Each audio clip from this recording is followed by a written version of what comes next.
Welcome to Bad Dog Agility, a podcast helping you reach all of your dog agility goals. Whether it's competing under the bright lights of the televised finals at Westminster or successfully navigating a homemade course in your own backyard, we'll bring you training tips, interviews, and news about the great sport of dog agility.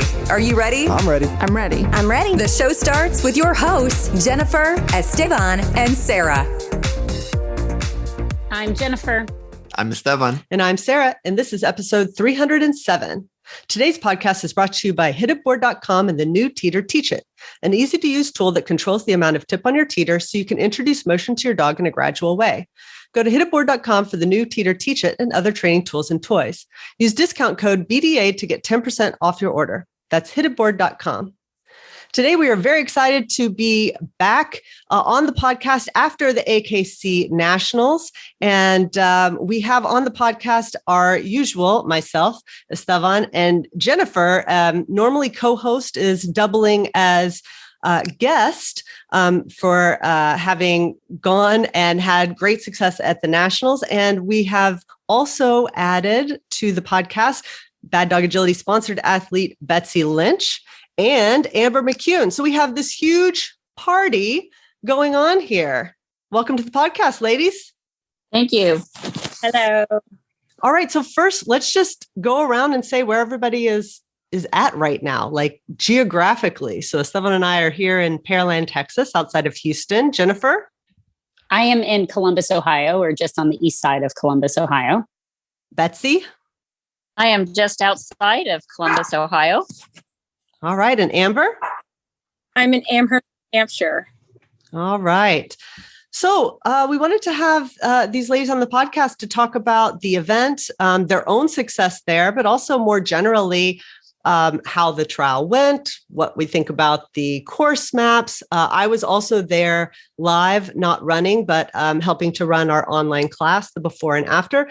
And then Esteban was back home holding down, our fort here and has the perspective of watching it on the live stream as well. So we kind of have all those perspectives here on the podcast. Okay, now I don't know where to go.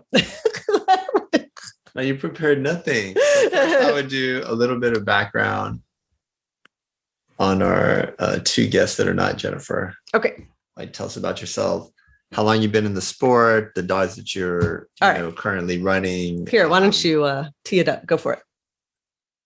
Okay. Got it. Okay.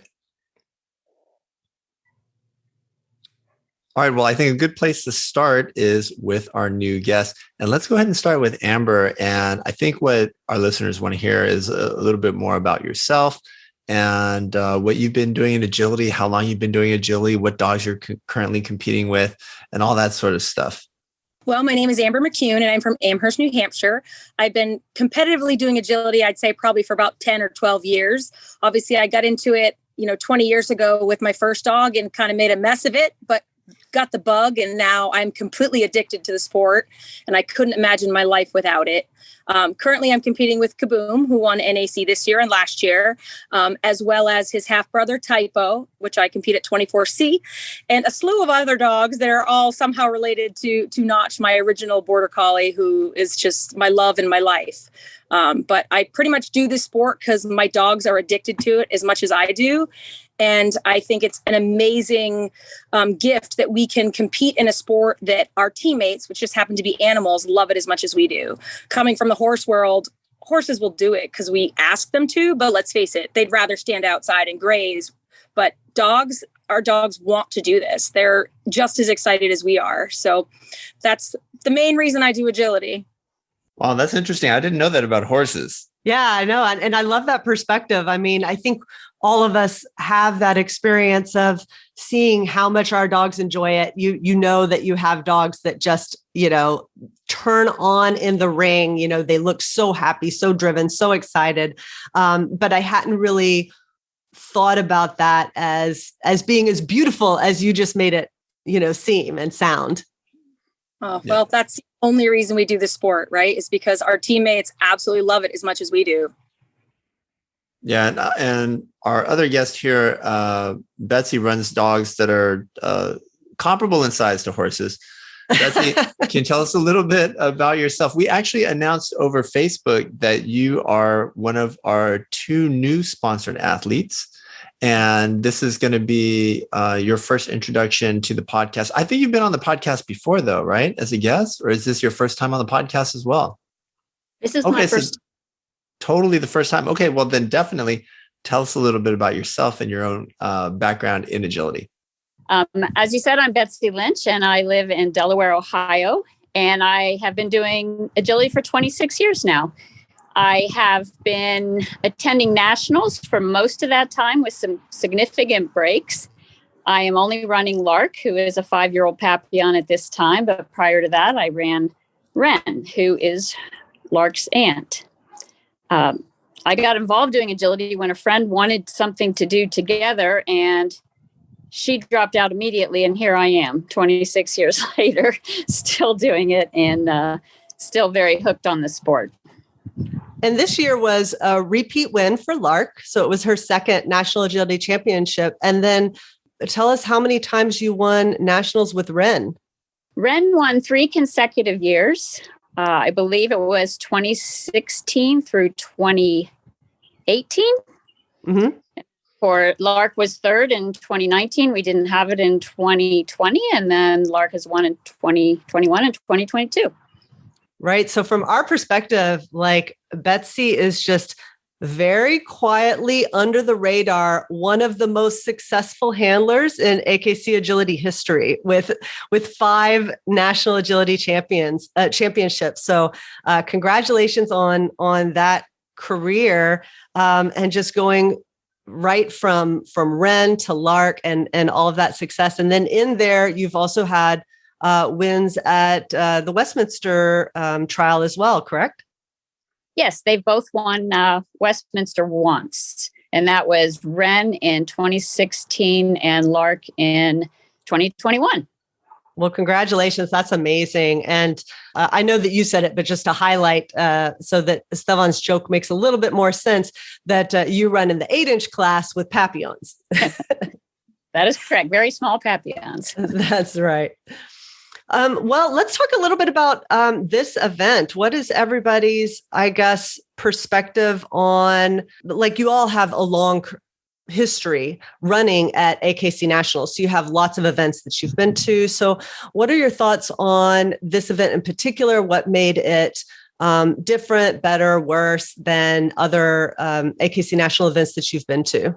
So I had the privilege last year of attending the Premier Cup that was also held at the World Equestrian Facility. So I had a really good idea of what the layout was going to be and a really good idea of what the surface was going to be, which I think is something that was a big deal for those who had never been there before. So we've had these past nationals at Tulsa so frequently that I feel like most people know what to expect. They know where the rings are, where the crating is, what hotels they like. And for this, it was the first time AKC Nationals had been held there. And there was kind of this extra added excitement or anxiety of the facility. And for me personally, I love the World Equestrian Center. I think it has a lot of great features for a big event like this. I like that it's only in 2 different buildings. So they do 2 arenas and they do 3 rings in each. And they're kind of connected with a little hallway. The stalls are pretty close. I mean, we had some downpours of rain on 2 of the days, and you can get everywhere on site without going out in the rain. So the stalls connect to the arenas and the arenas connect to each other. So that was quite convenient. There were options on site for eating and shopping. The stalls were really big and relatively clean, although that's probably just because the facility is new. And then for the surface was brand new for so many dogs and so many teams. It's kind of like a sand felt mixture. I'm not a horse person, so I don't know the technical term. And I think that was AKC's biggest challenge, was coming to a facility with a brand new surface and not really sure exactly how it was going to hold up. They allotted these breaks to kind of groom the surface. They brought in people whose only job was to come in and manage the surface. The biggest thing that I'd say about the surface is all in all, I liked it, but it did depend a lot on like kind of where within the grooms you were. So they were trying to groom the surface every 2 hours, if I recall from the schedule. One arena was on the like even 8:30, 10:30, 12:30. The other arena was like 9:30, 11:30, 1:30. If you were relatively quick after the groom, it was really great. If you were at the end of the 2 hour chunk, it definitely got soft and got deep. And I felt like over the 3 days, it was much better on Friday than Sunday. Like it was really, really packed and really smooth on Friday and just got harder and harder to control. Overall, I thought that the surface was good. I think they learned a lot. And I think AKC had a lot of reservations about it in terms of what to expect. And I think that's kind of been the big thing that I've heard people talking about was the surface. And then the other thing was like the technology and the tech end of getting the live running orders and the live results and the real-time stuff. They did kind of have a big crash. I think it was Sunday. And that really made things hard for people who were trying to keep track of the rings from their stall or from their hotel or from their restaurant or whatever. For me, I was always just down at the rings, constantly walking from ring to ring. I mean, I'm not going to spend all this time and energy and money to get to a big event and miss my run. So yeah, it might have been more convenient if the technology would have been working, but go back a few years and we didn't have that. So, right. You know, we used to do it without any of that. And you would just have your run order and you would see what number you are and keep track of it that way. So all in all, I thought it went well.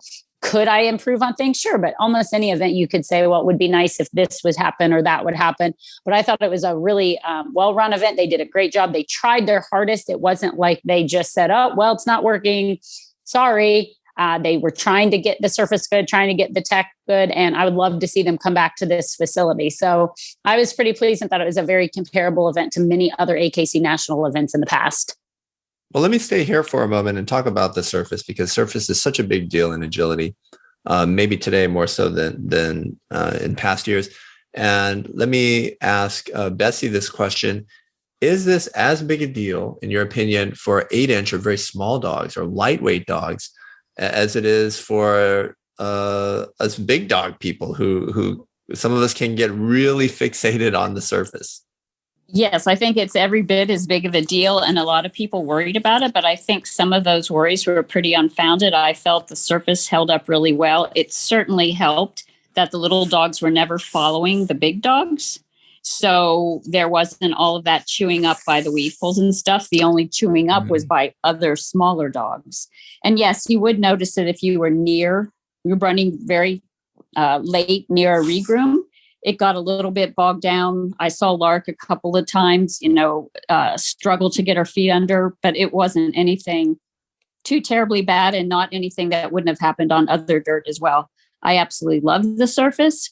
I thought maybe we'd see more weave pole errors among the smaller dogs, but we really didn't. And I thought the surface ran fantastic for the handlers and for the dogs. Yeah, that was about to be my next question, was that sometimes we hyper focus on the dogs and we need to pay attention to the handlers too, because they have to get around that course. So I'm glad to hear you say that you felt like for you, as the human, that you enjoyed running on that surface.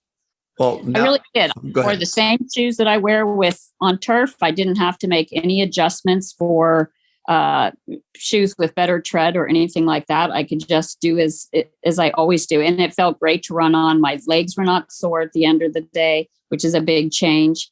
And all in all, I love the surface. I had run on that same surface, not the same place, but the same surface in the Premier Cup in 2019. And I liked it there as well. So I felt that my dog would run fairly well on the surface without having run on it in the in-between period. Okay, well, that's pretty interesting. And now I'm going to ask Amber here. Had you run at this particular venue before? That's number one. You're going to get a bunch of questions right here. So had you run it there before? And number two, and maybe this will segue a little bit into course design. I felt the finals course was a little bit spread out, a little bigger and a little more yardage maybe than in previous years, a little more running. And you're out there running in both 20-inch. You had a dog in 20-inch and 24? Yeah, I had 20, 24, 24C in finals. Right. Okay. So you're running at the two biggest heights. what were your thoughts on the surface for you? And I guess the one other thing I'll throw in for everyone can think about it. So Jen and Betsey can think about it while Amber answers it first. As the spectator, I noticed that the surface is really white. On the stream, it looked like white sands, like beach white sand. And I'm always thinking about the weave poles and how easy or difficult it is to see, some of the uprights, PVC, which is generally white. And every time a dog made an error, especially when I started seeing some of the broad jump errors in the finals, I always wondered, like, is it that the surface is so white in appearance that it might be impacting the dog? So Amber, lots of questions there. What do you think?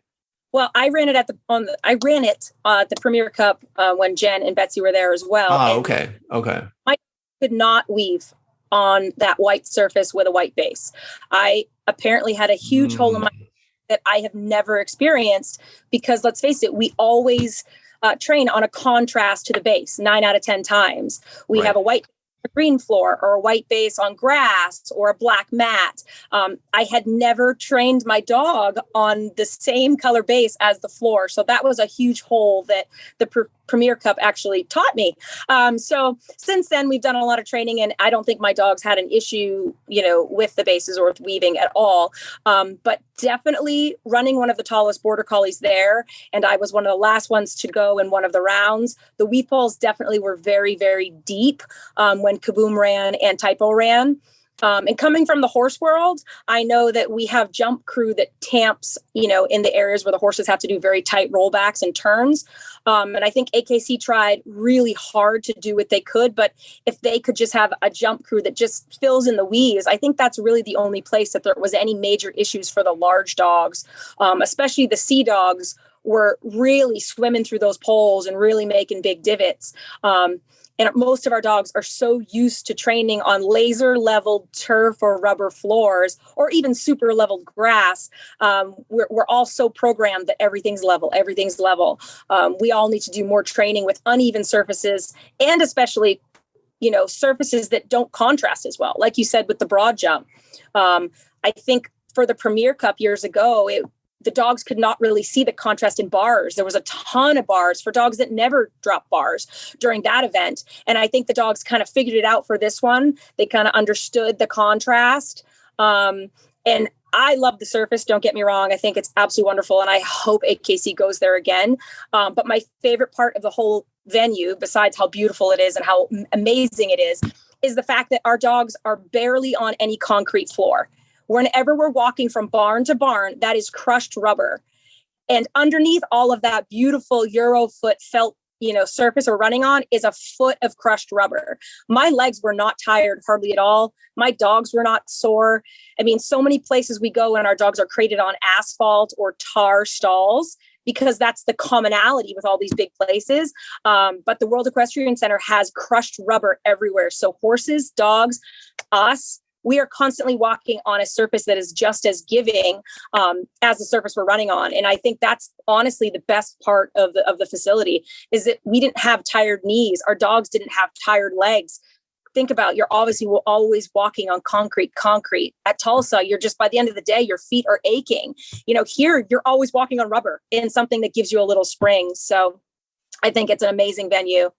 Yeah, I was there and I had no idea until you just educated me. So that's really interesting. And then, because you led off the podcast with letting us know that you're the horse expert among us, can you kind of describe that surface for people, or kind of explain like what that surface is? Well, I'm not a complete expert. It's been a few years. But when I was riding and I did jumpers with horses. So it's a lot like dogs, right? Except we're riding on their back instead of running next to them. There's a crushed rock base. And then above that is a foot or a foot and a half of ground rubber. And then above that is a foot or two, depending on what type of surface you purchase, of this sand, wax, felt mixture. So besides the foot of sand, your dog has spring underneath. Your horse has spring underneath. So it's a super forgiving surface for any human, dog, horse, whoever runs on it. It just has to be groomed appropriately for whatever animal, whether it's us or the dog that's running on it. Obviously, the horses, you leave it just a little fluffier because we don't care if they dig it up a little bit. And our dogs are so used to running on laser level. I mean, I'm the queen of it. I run here, laser level floor every day. So we as handlers have to be better about exposing our dogs to different surfaces and different undulations in those surfaces so that they can make, adjustments in their striding. But it is absolutely the most amazing surface when it comes to physicality and keeping your dog safe. It really is a great, great surface.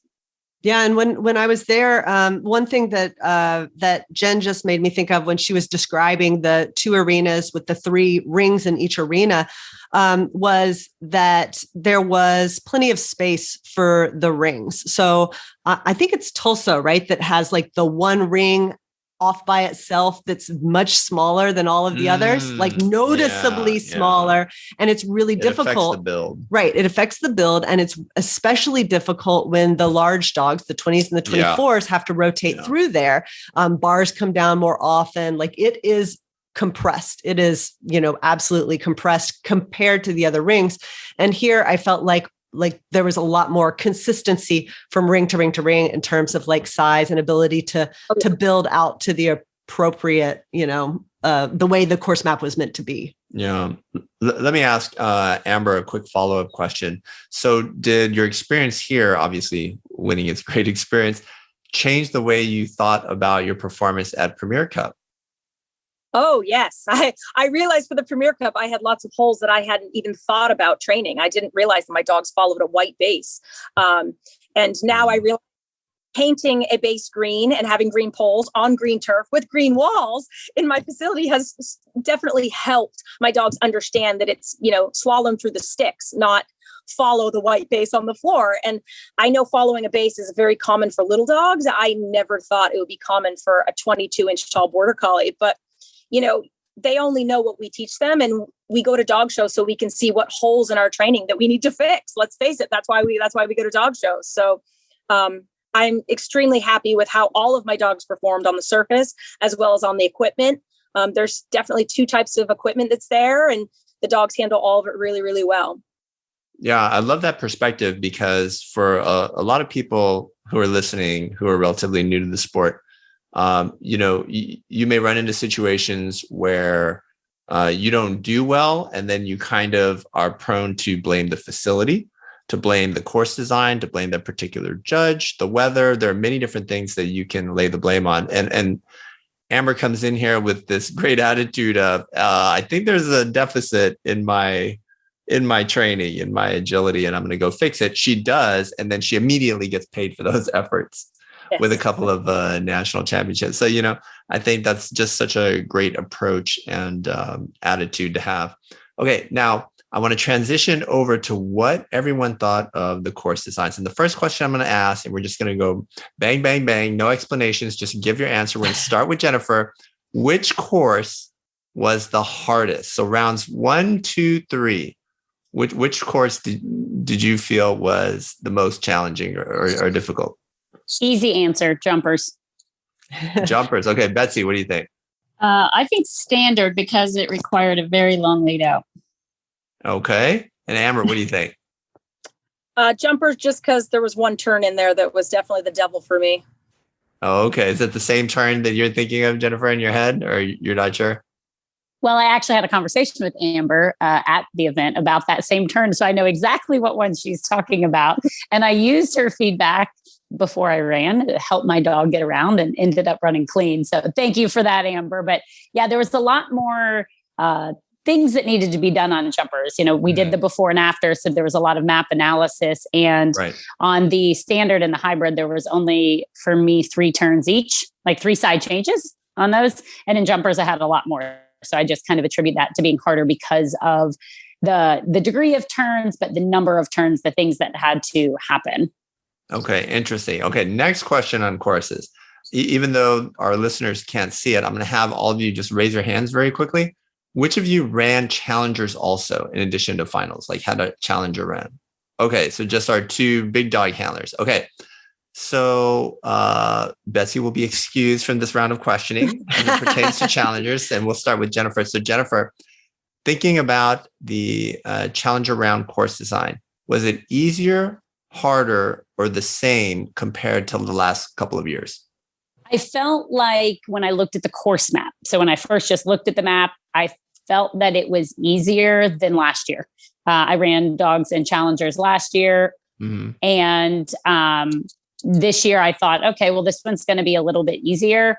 But when it actually got built, and then when I started running it and I started watching dogs running it, I actually don't know that the Q rate was any higher than it has been in past years. And I attribute some of that not just to the course design, but the mentality of challengers, right? All or nothing, go for it, lay it all on the line, push and go for it. But I liked the course. So on the map, I thought, oh, this is a little bit easier than last year. It's got challenges. It was definitely harder than rounds 1 through 3, but it was easier than last year. But then when it came down to it, I mean, there were some tricky spots. I mean, the weave pull entry itself did not nearly look as difficult on paper as it ended up being set up. And I just watched a ton of dogs have trouble there. And then the line off the teeter around to the backside on paper just looked like a long straight line, but a lot of people got stuck managing their teeter and struggling on the backside. So I thought it ended up being a really good challengers course. I liked the course. In the end, I liked the course. I was a little worried when I saw the map, but I liked how it ran. Or not managing the teeter to get to the backside and then getting the teeter call. I mean, correct. I was up in the stands, and it was interesting because we just did the podcast with Sheyla, and we literally talked about how teeters are called and how they should be called at nationals. And it was interesting to watch the audience, their reactions change, because there were some calls on the teeter, and the crowd was grumbling, like the audience generally doesn't like to see close calls, that we always, as an audience, we tend to favor the dog, right? The dog and the handler team. You want to see them succeed. And so there was starting to be some grumbling about things being called. And then once it became clear that it was being called very tight, which we discussed in that podcast, is appropriate, right? Like there is a legal and a non-legal teeter, right? And so once it became clear what was being called, then you started to see the audience shift to really cheering for the dogs that nailed it, like obviously nailed it. Like the handler didn't even, do any management. The dog stuck it, they released, they were in perfect position, and the crowd would go wild. So, watching the audience move from being disappointed to really cheering on the teams with the skills was kind of fun from my perspective. All right. Well, now I want to ask same question for Amber. What did you think of the Challenger round compared to previous years? Well, I was in Challengers last year as well with Typo, not Kaboom. And that course, I have to say, was one of my favorite courses of all time. Not that this year wasn't wonderful, but last year we got to run 3/4 of the way around that entire ring, full tilt. And the dogs were just grinning from ear to ear. And I was just panting because I was so out of breath. But I thought that was fun for the crowd, fun for the dogs, really showed really, really good extension and collection and skills.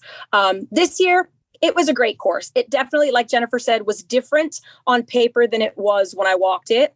I thought I could easily SERP the A-frame and get around it. And then once I went out there and it was built, I thought, oh my gosh, that's very, very far. I can't make it over there.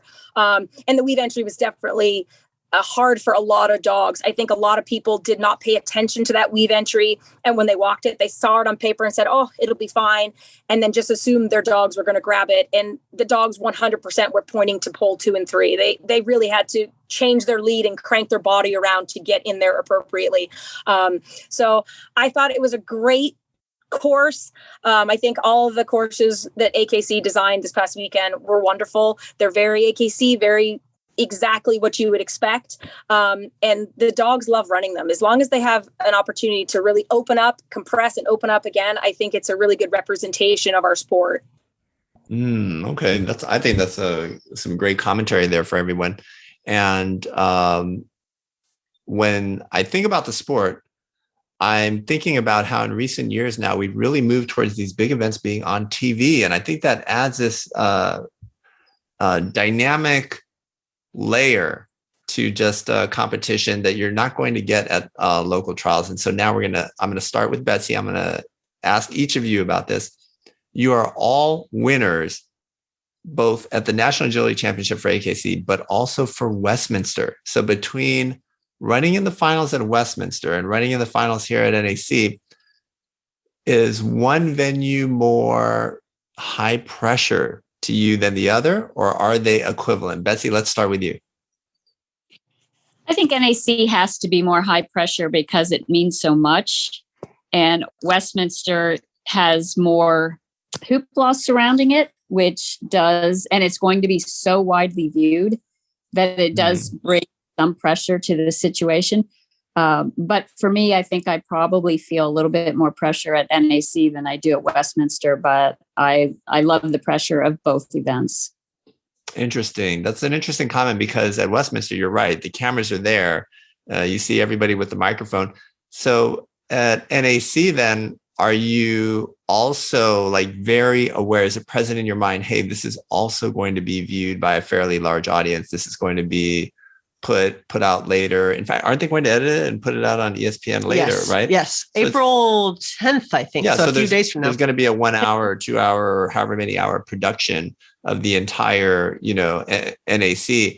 But is it that, having done so many NACs for so many years, you're just kind of in that NAC mindset and you're not really thinking about that in the same way as Westminster? What do you think, Betsey?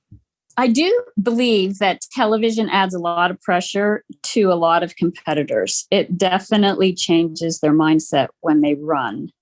I think I've gotten really used to it, but I think Westminster is a bit more, I don't want to say in your face, but it's so much more visible that it's being taped, that it's, it's going to be televised. And so you're kind of thinking about that more than NAC. NAC, you're really trying for a national championship. And the fact that it's televised just happens to come along with it.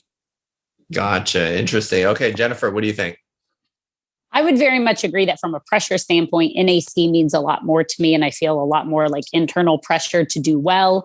While I love to do well at Westminster, if I don't, I just maybe miss an opportunity to be on TV or, to celebrate that, where for NAC, I mean, that's what we go to AKC trials for. We qualify for, we work our butt off to get ready for. I don't do anything to get ready for Westminster. But I feel like Westminster has a lot more energy. Like when in Westminster finals, I mean, when we really think about the finals is made for television, right? The finals doesn't count as a cue. It doesn't count as a title in front of our dog's name. It's the made for television. And the way I think of it when I'm there is the lights around the ring are dimmed and the lights over the ring are really big and the cameras are right there. And there's, more of the made for TV. And I always say oh, Westminster, no big deal. And then I get there and I'm like, oh my gosh, the energy, the excitement, the crowds, the cheering, where NAC, I'm very much in my own headspace. I look back now, even just a few days ago, and I'm like, I forgot it was going to be on TV. I probably should have tried a little bit harder with, a few things to make myself look better on television, where once I had a mistake, I was like, oh, well, we had a mistake. What does it matter? We'll just keep going with more mistakes. And now I'm like, oh, that's going to look really bad on TV. But in the moment, I wasn't thinking that because I wasn't thinking about television. I was thinking about AKC, NAC, national championship, getting qualified. So I agree with Betsey. There's definitely an entire element added to the television part of things. And I think it's great for our sport to get the publicity. But for me personally, the NAC carries a lot more pressure, where Westminster carries a lot more, for sake of a better word, energy. Yeah, that's interesting. And that's kind of what I was wondering, if you guys were just kind of in your default mindset where you kind of forget that now NAC is going to be on TV. Amber, what's your experience between those two? Well, I feel like when we're at NAC, this is what we do for a living. So this is our job. We are there to compete. We're there to win in a best case scenario. And like Betsey said, TV just happens to be a byproduct of there, and it's kind of second thought. So I'm at NAC to work. When I go to Westminster, I feel more pressure because I feel that we are there to make it on TV to help our businesses, because I have to look at it from the pet side of it, right? More people are going to watch, therefore my business is going to get more, views in that sense. So I feel in my heart more pressure when I'm at Westminster because of probably the hoopla and the energy. And I easily get sucked into that, of the craziness and the mayhem. And, I've been out at the Incredible Dog Challenge probably 15 times now, and there's cameras everywhere, but it's not the same as Westminster. Like you said, the lights dim, the lights are shining on you. And every pet person understands what Westminster is. They don't really understand the agility part of it, but they've heard the word and they know it's something big in the dog world. So I think coming from the business side of it, I feel more pressure because I think my business will succeed, gain more business from a Westminster win.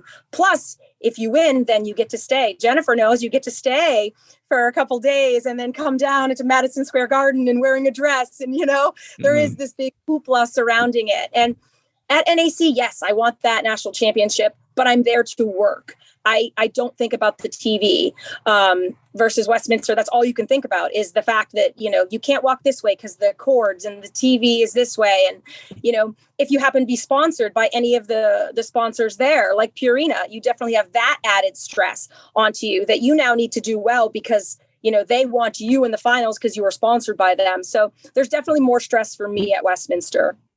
That's interesting because even from a spectator's point of view, they're very, very different events. Like Westminster, the majority of spectators are non-agility competitors that are there to watch Westminster, and they don't know exactly what they're watching, and they cheer at different things than competitors cheer at, right? They love mistakes.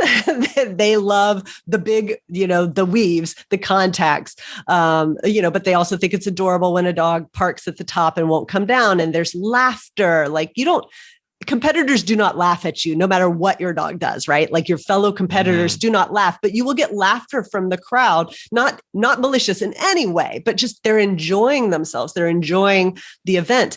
And then at nationals, you have a lot of spectators, but they are almost all the other competitors. You are basically down there in the finals performing in front of your peers, and your peers are cheering for you and they want to see you do well. And you have, everybody has their people, right? Like every single person in finals has a group of their friends or people from their area of country who are going to cheer extra loud for them or stand up at the beginning with their sign, like that kind of thing that doesn't happen at Westminster. So even the spectating is different, I think, between those two events. Yeah, that's really interesting. I've run in the finals at both events. Westminster as the top seed and not winning it, unlike the three ladies here. And NAC, but that was before they started putting it back on on ESPN, TV, right? Right. So there would be a stream, so that people are watching on a stream. And I think back then maybe like somewhere between 1,000, 2,000 people are watching the final stream at any given time. But I very much relate to what all three of you are saying, and especially Amber. I remember I'm there trying to win the NAC. And it's not exactly a job, but it's a job-like approach, I guess is the way that I would put it for myself. And you're there to handle business, whereas Westminster, there's a little more. It's a little more like dessert. It's like less the job that a main course might be. Like this is your meal, this is your protein and your carb, and you eat it. No, Westminster is a little bit more like a dessert to me. So I think that's kind of how I think about that. Okay. The next thing I wanted to ask everyone, and we're going to start again with Betsey. We're going to go back to the finals course. So think back, finals course, you're at the walkthrough, you're looking at it. What did you think of the spacing between obstacles on that finals course? Is it something that you noticed, you felt was tight, you felt was maybe more spacious than usual? Because on the stream, the course seemed a little bit bigger in some spots that I was used to seeing. And I didn't know if it was an illusion based on the vast emptiness of the ring outside of, the equipment, the rest of the arena, to say. So Betsey, what did you think? I definitely thought it was very spread out, which is good. I mean, even for my size dog, it's nice to have a course that really lets them open up and run. You do have to, with a dog so small, be careful you don't accidentally push them to the backside on some of these big gaps, because it's very easy to do that, particularly like on the opening 1-2. There were some dogs that went and caught the backside. And then on the serpentine, you have to make sure your dog stays on the correct side of the jump. Smaller dogs, they have a smaller turning arc. So if the handler moves a little bit out of position, you could get a dog that defaulted to the backside. I thought the finals course was great fun to run. It really, really let the dogs open up and go. And there was a few handling choices, primarily at the beginning and the end. Interesting. This was a year where when I looked at the 8-inch results, we didn't have that almost 100% Q rate. The 8-inch class has a lot of great handlers. And I think there are people, maybe even myself, who would think, well, if you increase the spacing, there's going to be even fewer opportunities to have errors that might lead to NQs. But the Q rate, I think, was actually a little bit lower than at least in some of the previous past years. So that is pretty interesting. Okay, so Jennifer, you ran it at different heights. So I think you have a unique perspective here. First, let everyone know what heights you ran the finals course at, and then what are your opinions on the spacing and design? So I had 5 dogs in the finals. I had 1 8-inch, 2 12s, and 2 20s. So in terms of spacing, it definitely was a lot more of something to take into account with the 8-inch dog because of all the points that Betsey made. It was bigger spacing than they are used to. I felt, I don't factually know that. I didn't wheel it, but the distances, like especially on 1-2, seemed much greater than what we're used to, where the spacing for the big dogs was, if I say more relaxed, it allowed them to open up. It allowed them to jump at a more natural arc versus being really compressed. So I felt more comfortable running the larger dogs, the 20-inch dogs, than I did the smaller dogs. I thought the smaller dogs had maybe in several places more strides than they would have normally put in. But I did think that the finals course ran very consistent with the preliminary rounds of 1, 2, 3 in terms of difficulty, which I was a little bit surprised about because in my mind, I don't know what the judges are told, but in my mind, I always think of the challengers and the finals as being more difficult than rounds 1 through 3. Like especially last year's finals was way harder than what we saw in 1s, 2, and 3. And when I saw the finals course, I thought that the finals course could have just as easily been in one of the preliminary rounds. So, I mentioned earlier about that idea of like 3 crosses that needed to occur. That happened in hybrid and in standard. And the same thing happened in challengers. There was basically a cross that needed to happen between 3 to 5, right? 3 and 4 there from the tunnel to the jump, something after the A-frame, and then something on the last serpentine. So there were 3 skills that needed to be done. We didn't see any backsides. We arguably saw a threadle on number 2, depending on how you had to handle it. The backside tunnel on number 3 was a bit unique. It's not an illegal skill in AKC. We just don't see it a lot. But a lot of the sections I thought were very normal, very average. You had a serpentine off of the teeter. You had from dog walk, tire, broad jump, A-frame jump, just kind of like a nice little arc. We didn't see a really strong tunnel threadle. There wasn't like a really strong tunnel threadle that we had to pull the dog to on any of the courses, if I recall, which was something that I did a lot of prepping for and a lot of training for, and it just wasn't needed. So I liked the finals course. I liked the flow. It was big. It was fast. It was exciting. It was a little bit easier than what I was prepared for. Not that I'm complaining about that. I just, if somebody said, okay, go prepare for finals, I would have been practicing some more difficult and harder skills. So I liked the course. I just was surprised at the difference in difficulty from last year's finals to this year's finals. That's the biggest thing that I would say as far as course design. Interesting. And Amber, I've been watching you for years, been wanting to get you on the podcast for a long time because you don't just run big dogs in the sense that when someone has a 20-inch border collie, they say, oh, that person runs big dogs. You have border collies that actually measure into 24 inches. And so tell me a little bit about what you think about the finals. Well, I ran a 20-inch dog and two 24s, a true 24 whose Kaboom is 22 and a half inches tall. So he is a big dog. And then I ran Typo in 24C, who I think actually has a bigger stride than even Kaboom. I think with the big dogs, so the 24s, 24Cs, the dogs that are really in full extension, I think it actually made the dogs kind of miscalculate some of the distances. I know Typo nailed his head into the tire. He thought he was Superman. And because there was such a big distance, he thought he could open up more. I know a lot of the 20-inch dogs, some of the 24s were hitting the long jump. Like you mentioned before, was it the contrast of the white and the sands, or was it such a wonderfully large space for our dogs to open up? And they're so used to being compressed in our typical ring size that they thought, oh, I can make it, and they couldn't. I loved the spacing, but I think a lot of handlers didn't take into account the off-course jump before the A-frame for the really big dogs, because we're now in this gigantic extension stride going from dog walk to tire to long jump. They just assumed their dogs were going to turn and take the A-frame, but the dogs were just so excited that they were in extension and the lines were so lovely for them that off-course just bit so many big dogs. I think the SERP line is always a wonderful, trait or skill for my dogs. They love to do SERP lines. It's very easy on the big dogs because they can take up as much distance as they need on the bar. The SERP lines are definitely harder for the little dogs, like Betsey was saying, but my dogs love the distances. But I think it definitely did cause more issues than some of the big dog people thought, because they did not think through how much that full extension coming from the momentum of the dog walk was going to come into account. I know I didn't with the tire. I could have, definitely supported that line better for Typo rather than just flinging him at it and running away like a lunatic. I think they needed a little bit more help. That yes, you're in full extension, but you still need to be mindful of where we're going and of your bars. Yeah, no doubt. I think there's always a transition. I remember even several years ago, getting ready for some of the team tryout events for EO or Agility World Championship.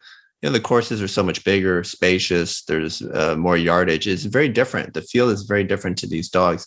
And I really sense a post coming from hopefully Jennifer, maybe myself or Sarah, talking about that sequence that you mentioned, because you have that extending obstacle. Anytime you hit the tire, the broad jump, even the panels, dogs tend to naturally extend to clear it, right? And then you've got this turn, and you've got the trap staring you in the face, and it might be a little bit different for an 8-inch dog. So this is such a great little topic. So I'm going to have Betsey weigh in here. So from the 8-inch perspective, that turn to the A-frame, big deal or not a big deal when you were coming through the walkthrough?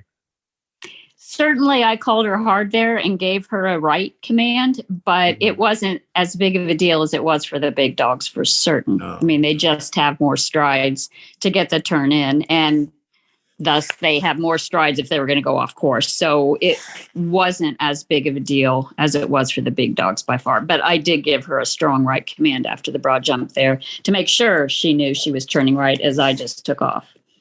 Right. And listening to Amber talk too, it kind of occurred to me that usually this is the kind of thing that we think of after the fact, but dogs they really do internalize the spacing. And we have a blog post that I'll actually link to in the show notes about traps where there is an obvious obstacle that's in the normal spacing, and the next real obstacle is in different spacing, right? And the dogs learn to anticipate it. But I think it's not just about which obstacle they take. Listening to Amber talk, I think that dogs, the range that's legal is kind of small in AKC. The dogs are typically going to see the same amount of distance between obstacles. And so I bet there are lots of dogs where they're like, it's always 2 strides and then take off, especially these big dogs, right? Mm-hmm. It's stride, take off, stride, take off. And you give them more space and they're like stride, take off, and they're way too far away from the jump. So that's what I imagine when Amber talks about her dog Supermaning it, right? He was probably just used to, it's all like, I have muscle memory that I land, stride, take off again, land, stride, take off again. And so I think that can be, there's just so much nuance to the sport. It can be really interesting. I see Amber nodding her head. Yeah. Face it, dog training is just teaching dogs patterns, right? How many patterns can we teach them?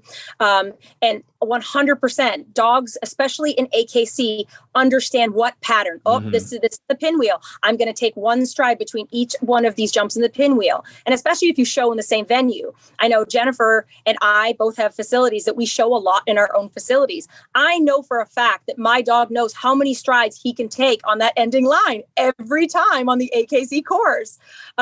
So us as handlers, we need to start teaching them, okay, this is not the typical pattern, right? This is not what you normally see. It was my job to let him know prior to that tire that, no, you're not going to be able to fit 2 strides there.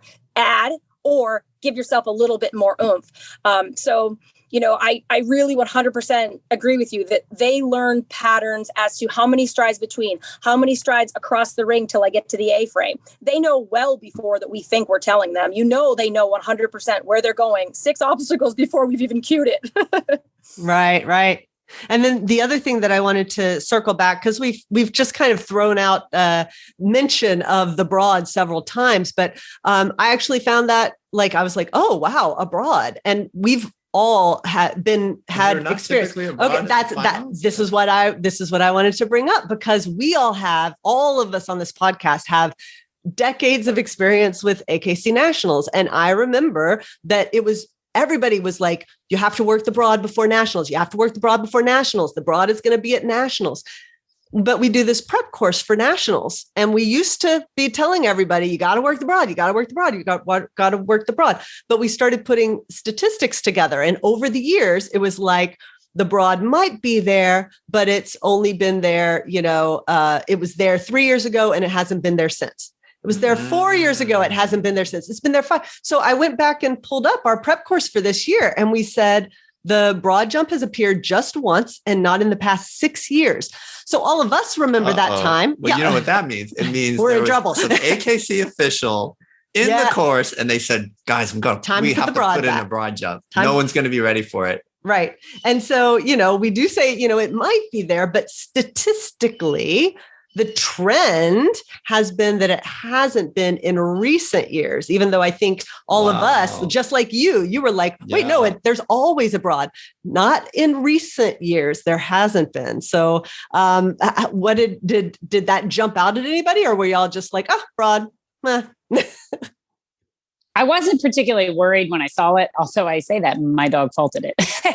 that was High Five's mistake in the finals. Is the broad jump. That wasn't her only mistake. I screwed her up, but she hit that and I wasn't worried. I mean, I honestly wasn't worried about that. And I know I had a disconnect there because she did not meet criteria on the dog walk, which was 2 obstacles before in my mind. Wait a minute. That wasn't what you were supposed to do. Oh crap. We're over here at the broad jump. I don't know if it was surface related. And when I mean surface, the contrast, right? The white surface, the color. I don't know if it was the disconnect. I don't know what caused it, but I wasn't worried about it. But then she did hit it. So she turned in too tight. Maybe subconsciously I was worried about the off course and was trying to pull her to the A-frame because she turned in too tight. But it's not something that typically worries me. I know that all 3 of us do venues beyond AKC or organizations beyond AKC where we see the broad jump a bit more. So I feel like, I'm usually pretty prepared for it. But we did do a lot of work for it at my facility before Nationals to get the students ready for it. I wasn't worried yet. I had a mistake on it. Interesting. And a big turn too, right after the broad jump. Well, I was going to say, people aren't used to it. They're used to seeing the broad jump. You have a clear, straight approach.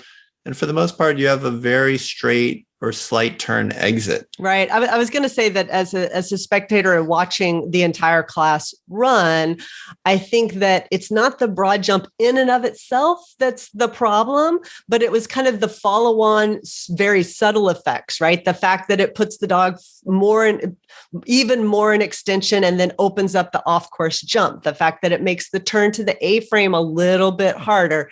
I think those are the kind of the second level challenges that we don't always like instantly recognize. I like it. I like that it was there. You know, if you don't like it, then get rid of it as an obstacle. You know, right. In any course. One thing that I wanted to touch on, and then we will walk through and congratulate the rest of the winners as well.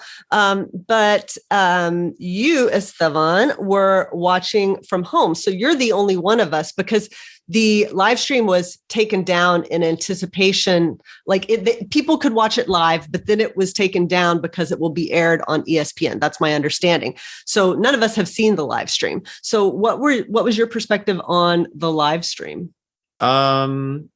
Mixed as usual. The not great part of the live stream is the same part that hasn't been good for the last couple of years, and not just at this particular competition. And it's the cuts of the camera, right? It's the camera work. And I think at some point, there has to be some respect for the intelligence of the viewer. You cannot continue to tell me, well, hey, what the viewers want to see are tight close-ups of the dog. We can give tight close-ups of the dog before the run, after the run, maybe on the dog walk. I think maybe the weave pulse is okay. But otherwise, let's zoom out enough where we can see the action, where we can see the handling, and not just to see the handling. What I'm saying is you would not zoom in on a football so tightly that you want to see the face of the running back or the wide receiver. That's for replays, instant replays, when you show them doing one cool thing like diving over the goal line to score a touchdown. But otherwise, you need to be zoomed out so people have some sense for the action, right? For the strategy involved in the game. Because what you are looking at, ESPN, when you sign these 5-year deals with the AKC, is really grooming your audience and growing them in the sport, right? So year one, you have X viewership. Year two, you want to increase the viewership by 15% and maybe double or triple the viewership by year 5. And the way you do that is bringing back the same viewers over and over and over again, right? Football fans, you explain it to them. They say, hey, you know, the sport is more than just big guys trying to hit each other. There's a strategy here. I'm very interested in it. Oh, well, maybe they should have done this. Maybe they should have done that. And then by the 5th season, you're watching football. Now this person is decked out in all the team gear, and they know the names of the coaches, and they understand, you know, what a blitz is and what a draw play is. And they have absorbed a lot of the strategy. And we're not doing that in agility, right? And I think that needs to change. Otherwise, this is all going to go away. It obviously depends completely on the ratings, right? As competitors, we don't want it to go away. But I think there's also a sense of, you know, we don't really care if it goes away. You know, agility is going to be there. I'm just saying from ESPN or Fox Sports perspective, like you can make it better.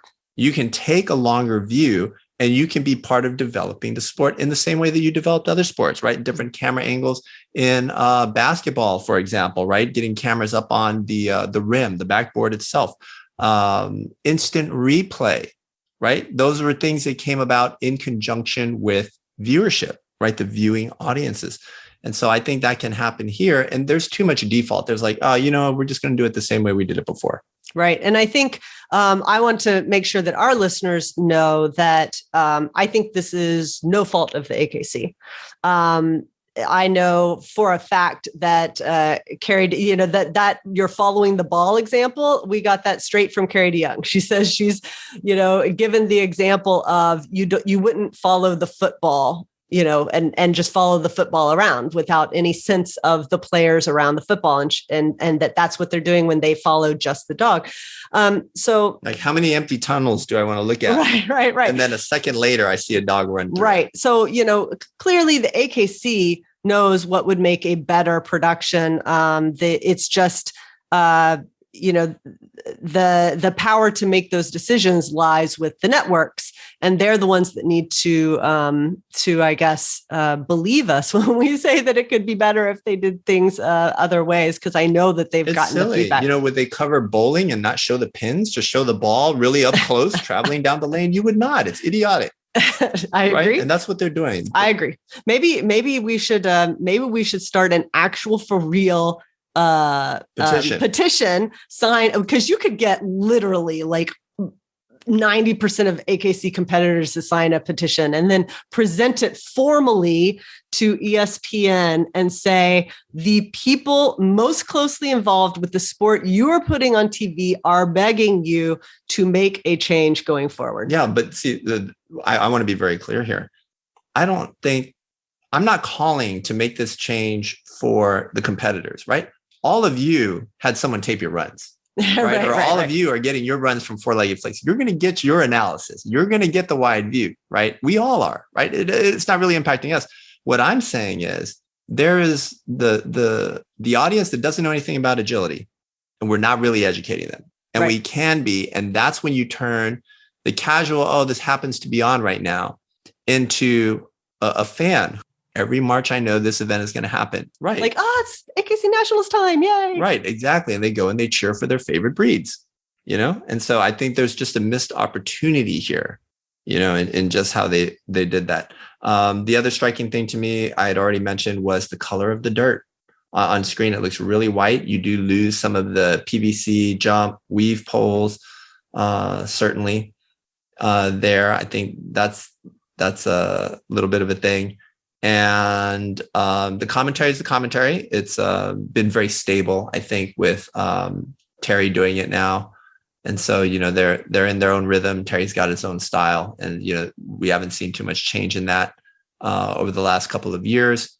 They did have new talent doing the interviews. So all of you, after your run, you had the guy. So he's new to me. And I'm sorry, I don't remember his name off the top of my head. I haven't had a chance to look him up.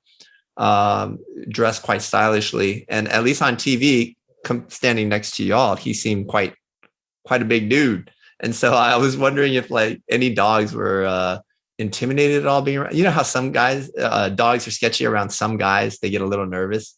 And I wondered if y'all saw any of that or knew that from friends or students. I'm going to go down the line, and obviously we don't want to say anything mean about this dude. I thought he did an okay job. I thought he was okay. But Betsey, let's start with you. What did you think of the interview? Or is it just something, are you kind of prepared this year? You're like, hey, I have a little Oscar winning speech prepared here, or you're just like, oh my gosh, I don't do that for superstitious reasons. I want to hear all about your thoughts on the interview. Well, they don't tell you ahead of time what they're going to ask, which is unfortunate because it certainly would make it a lot easier. I honestly didn't notice how big he was, and I don't think Lark was affected by it that I noticed. But I did feel like it wasn't a strong interview for me because you just got done running this long course. You were out of breath. Right. I had one dog to kind of catch up. You have all these emotions going forward, but it just seemed like a difficult interview for me. I don't know that what he asked was bad. I just maybe wasn't as prepared for it as I could have been. I see. Okay. And Jennifer, one of these years, I want to see you give someone the hand. Just be like, hold on, I need a second here. Let me catch my breath. Jen, what did you think? So I was in a state of shock when I won. It was the first time I've ever cried at a national championship. It was completely thrown off. So I was totally unprepared. I had to compose myself. Luckily, I had a few dogs to kind of catch my breath. As far as the interview questions, I thought the interview questions were fine. They were kind of the typical questions. I did feel like he seemed somewhat educated. I don't know if he was getting that information from someone else. Or he wasn't totally clueless. So I was a little bit impressed that he sort of kind of knew what he was talking about. I also personally liked that he made a sports reference. He asked about football pertaining to my numbers, which I only think gives us a little more credibility. Ooh, we're a sport. He wasn't comparing us to cheerleading. He was comparing us to football. So he asked a question about that, which I thought was good. But yeah, like Betsey said, it's always hard when they ask you these questions right after you've run, especially if you're coming in as Betsey was as a high seed. And so she didn't have much time to catch the breath. But the questions I thought were good. I did not have any awareness of his size either. I guess, you're in the moment. You're like, holy crap, I just won. You're not thinking about his size. Rio didn't seem to be affected at all. So I was fine with it. I was fine with the questions. I was fine with his knowledge. I would be fine if he was back as a interviewer at the end of the run for future events. Okay. And Amber, what do you think? I thought his questions were completely fine. I honestly do not remember what they were. So excited in that moment. And Right. I know I blew a little bit in that moment. I know he definitely did ask me something about Kaboom winning a second time. So like you said, he definitely knew the backstory to most of it. Mhm. He actually seemed as though he was more interested than the other interviewers we've had at other events, whether it's Westminster or other NACs. He actually seemed like he thought this was kind of cool, which I liked. And I think that probably portrayed better on TV. But I have no idea whether he was big or small, in all honesty. Yeah, maybe it was just an optical illusion. I was like, oh, that's a big dude. Yeah, we'll find out. I'm going to look him up, and then I'm going to message all of you his exact height and weight. Okay. That's right. I don't know where you're going to get that information, but okay. It's out there. It's the internet. That's true. All right. So I think in wrapping up this podcast, we should take a minute to congratulate all of the winners. Honestly, anybody who attended the Nationals, I am personally excited for you and your weekend. I think it's a fantastic trial, and everybody has their own levels of success. I love watching all of the posts on Facebook, people talking about how they could not be happier with their dog. You know, they were hoping for one clean run and they got two, things like that. I think that's a fantastic attitude. I think just being at the event is an accomplishment. Let's start with our preferred dogs, and we'll talk through the winners here before we wrap up. All right. So in the 4-inch preferred class, the winner was Andrea Samuels with Papillon Fortune. In the 8-inch class was Amy Sheffield with Miniature American Shepherd Pixel. In the 16-inch class was Brenda Kelly with Border Collie Deja Vu. In the 16-inch class, Perry DeWitt with Border Collie Verb. And in the 20-inch preferred class, Jeannie Burton with Border Collie River. So those are your new preferred National Agility Champion dogs. Congratulations to everybody. And then in the regular class, we start off with our very own on the podcast and sponsored athlete, Betsey Lynch with Papillon Lark. Jennifer Crank in the 12-inch class with Rio, Sheltie Rio. In the 16-inch class was Tawny Millett with Border Collie Little Sparkle. In the 20-inch class, Jessica Arjou with Border Collie Hallelujah.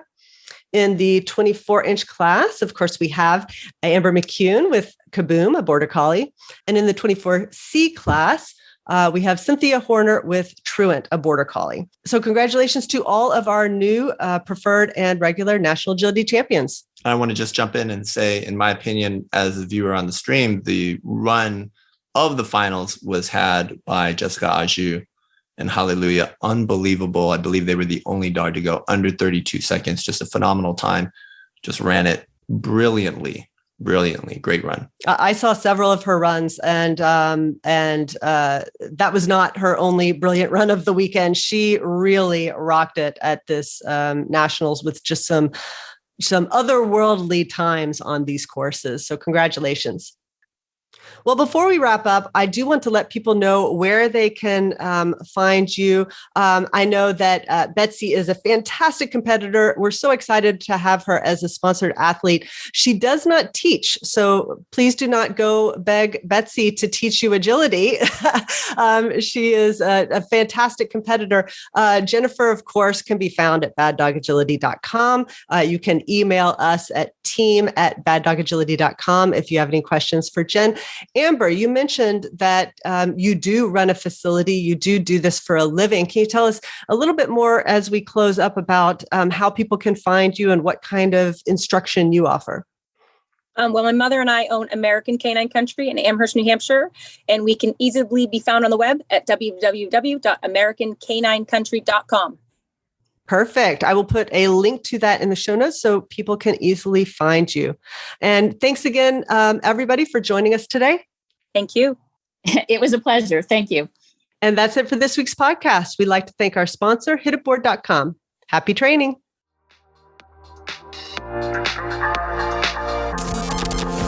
Thank you for listening to Bad Dog Agility. We hope you enjoyed today's episode. For more information, updates, and links to all our socials, just check out our website, www.baddogagility.com. If you haven't already signed up for our email subscription, we would love to have you join the BDA community. Until next time, take care.